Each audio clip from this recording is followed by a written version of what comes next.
He's one of the greatest actors alive, but behind the Oscars, the applause, and the legendary roles, lies a man whose private life has been haunted by drama.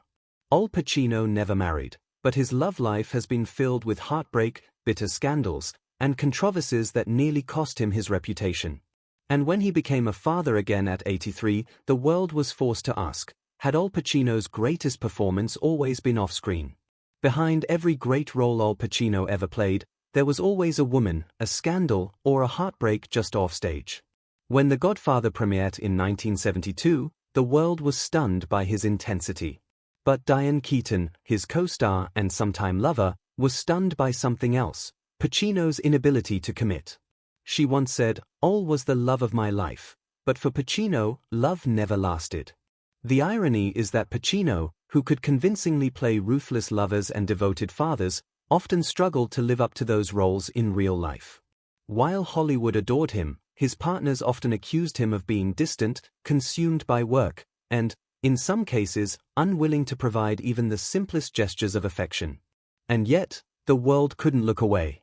Every relationship Pacino had, from Jill Clayburgh in the 1960s to Noor Alfallah in the 2020s, was a headline. His romances often began with passion but ended with scandal. Court battles, age-gap controversies, brutal tabloid quotes that painted him as stingy, selfish, and even irresponsible. What did these scandals cost him? They never dented his career. Pacino never lost a role, never lost an award, never lost his standing in Hollywood. But they cost him trust. They cost him lasting love.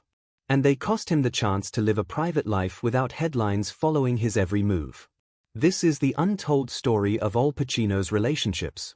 Before he was Al Pacino, the Oscar winner, he was simply a struggling actor in New York. In 1967, he began dating actress Jill Clayburgh. Their relationship lasted nearly a decade. Jill believed in him when the industry didn't. She supported him when he was broke, when he was turned down for roles, and when he doubted himself. But as soon as Pacino's star rose after The Godfather in 1972, the relationship crumbled. Hollywood was pulling him in one direction, Jill in another. By the mid-1970s, they split, and Jill moved on to marry playwright David Rabe. Years later, friends of Clayburgh said she never fully recovered from losing Pacino. Not long after, Pacino was linked with Tuesday Weld, another actress of the era. Their relationship was brief, fiery, and ultimately forgettable, but it showed the pattern that would follow Pacino: short romances, intense while they lasted, but never built to last. By 1977, Pacino was living with Swiss actress Martha Keller. Their romance lasted 2 years. Keller later explained why it ended: Pacino was consumed by his work. When he prepared for a role, he shut out everything else. For Keller, love was about companionship. For Pacino, love was a distraction from the craft that defined his life. He was already slipping into the role he'd carry for decades, the man who could give the world unforgettable performances but couldn't give himself fully to the women who loved him. Then came Diane Keaton. Pacino met her on The Godfather set in 1971. She fell for him immediately. They were on and off for years, sharing passion, friendship, and heartbreak. In interviews, Keaton was always candid: "I was mad for him. Charming, hilarious, a non-stop talker. There was an aspect of him that was like a lost orphan, a kind of crazy wild thing. I adored him." But Pacino never married her. He never asked, never committed. And eventually, she walked away. Years later, Keaton said, "He was the love of my life." To this day, many believe Pacino's refusal to marry her was the single greatest personal mistake of his life. Emotionally, losing Keaton was the heartbreak he could never undo. After Keaton, Pacino moved through relationships with actresses like Kathleen Quinlan and Penelope Ann Miller. He dated Australian director Lyndall Hobbs through the early 90s. Each relationship seemed promising, but Pacino's distance, his obsession with work, and his refusal to commit ended them all. By the 1990s, the press had begun to notice a pattern. Pacino wasn't just an actor who never married, he was a man who couldn't marry. Then came Beverly D'Angelo, the actress known for National Lampoon's Vacation. They began dating in 1997, and in 2001, She gave birth to twins, Olivia and Anton. Pacino was 61. For a moment, it looked like Pacino might finally embrace family life. But by 2003, the relationship exploded. Pacino and D'Angelo became locked in a bitter custody battle. Pacino accused her of limiting his access to the children. She accused him of being emotionally absent and inconsistent. The fight spilled into the tabloids. For years, Pacino was painted as a reluctant father who had to be dragged into responsibility. While fans still revered him, the custody battle damaged his reputation as a family man. He was seen as brilliant, yes, but also selfish and cold in his personal life. From 2008 to 2018, Pacino was with Argentine actress Lucila Polak. Their relationship lasted a decade, longer than most of his others combined. For once, Pacino looked settled. But again, he never married her. And again, it ended quietly. By 2018, Pacino was single once more. In 2018, Pacino began dating Israeli actress Maytol Dohan. She was nearly 40 years younger.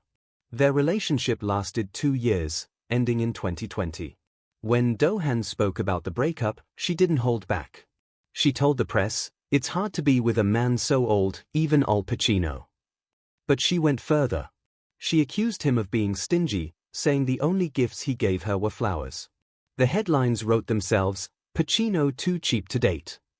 For the first time, the public mocked him, not for his age, not for his career choices, but for being frugal to the point of stinginess. Pacino had always been respected, even in heartbreak. But Dohan's words made him the subject of ridicule worldwide. And then came Noor Al-Fallah. In 2022, Pacino began dating the young film producer, 54 years his junior. In 2023, she gave birth to his son. Pacino was 83 years old. The world erupted. Was it love? Was it reckless? Could an 83-year-old father responsibly raise a child? Months later, Noor filed for custody, asking for legal recognition and support. The tabloids spun it into a narrative of betrayal. Pacino, the great legend, now entangled in another legal fight over a child. They eventually settled peacefully, but the scandal stuck. For many, Pacino was no longer just a respected actor, he became a symbol of Hollywood's indulgence, of men who father children at impossible ages, leaving questions about responsibility behind. Through it all, Pacino never married. Not Jill Clayburgh. Not Diane Keaton. Not Beverly D'Angelo. Not Lucila Polak. No one. In a world where his contemporaries married, divorced, remarried, and repeated the cycle, Pacino stood apart. The man who could convincingly play husbands and lovers never took the vows himself. His greatest scandal wasn't a single moment, it was the lifelong refusal to settle down. And yet, despite the heartbreak, the scandals, and the ridicule, Pacino's career never suffered. He never lost roles. He never lost the respect of his peers. Directors still wanted him. Audiences still adored him. What he lost was something else. Trust. Love. The ability to be remembered as a family man. Pacino's scandals never touched his professional crown, but they robbed him of peace in his personal life. So what do we make of Al Pacino? He is one of the greatest actors to ever live. His performances are etched in history. His films will last forever. But his love life is a different story, a story of missed chances, bitter custody battles, humiliating breakups, and controversies that followed him into old age. Diane Keaton once said he was the love of her life. Beverly D'Angelo once fought him in court. Maytol Dohan once called him stingy. Noor Al-Fallah made him a father at 83. And maybe that's the truth of Al Pacino, a man who gave everything to his craft and very little to his partners. A man who could make the world believe in love on screen, but couldn't quite live it off screen. And that is why Al Pacino's greatest role was never Michael Corleone or Tony Montana.